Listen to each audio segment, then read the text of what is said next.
नमस्कार, मी मोहिनी सोनार. आपण पाहताय TV9 मराठी. बुलेटिनच्या सुरुवातीलाच एक महत्त्वाची बातमी. दिल्लीतील शंभू बॉर्डरवर पोलिसांनी शेतकऱ्यांना रोखल्याचं कळतंय. या शेतकऱ्यांवर अश्रुधुराच्या नळकांड्या सुद्धा फोडल्याची माहिती आहे. हे आंदोलक शेतकरी जे आहेत त्यांना आता दिल्लीमध्ये प्रवेश करण्यापासून रोखण्याचा पोलिसांनी प्रयत्न केलाय.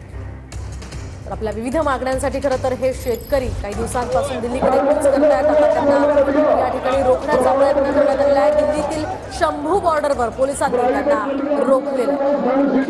अश्रुधुराच्या नळकांड्या पोलिसांना फोडाव्या लागलेल्या आहेत. तर मागच्या काळात सुद्धा हे आंदोलन चांगलंच पेटलं होतं.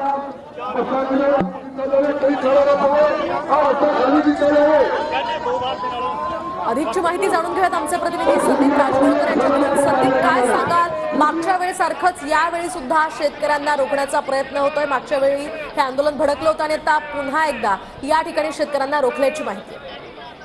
अगदी मोहिनी, आज पुन्हा एकदा आंदोलनाचा भडका उडालेला आहे. आपल्याला माहिती आहे, केंद्र सरकारनं जे कृषी कायदे लागू केले होते त्या विरोधात अनेक वर्ष आंदोलन सुरू होतं आणि ते कायदे अखेर मागे घेतले. मात्र स्वामीनाथन आयोगाच्या शिफारशी लागू कराव्यात, त्याचबरोबर MSP बाबतचा कायदा करावा आणि लखीमपूर खिरीमधल्या जे काही शेतकऱ्यांना मदत मिळाली नाही ती मिळावी, अशा अनेक मागण्या घेऊन अनेक दिवसांपासून हे शेतकऱ्यांचं आंदोलन खरं तर धगधगत आहे.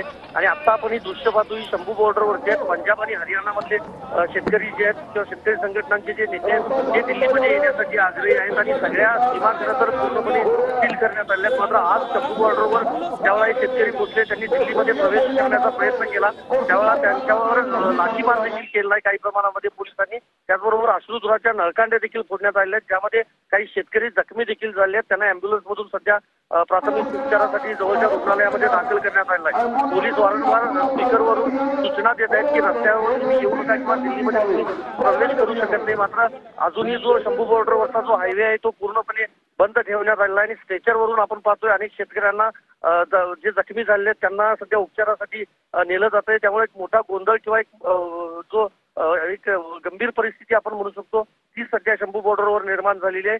अजून ही परिस्थिती जी आहे ती निवळलेली नाही.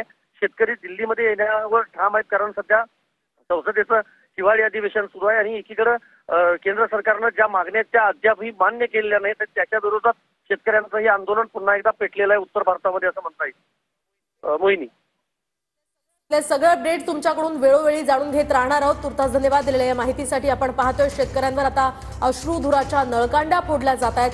दिल्लीतील शंभू बॉर्डरवर पोलिसांनी या सगळ्या शेतकरी आंदोलकांना रोखल्याचं कळत आहे.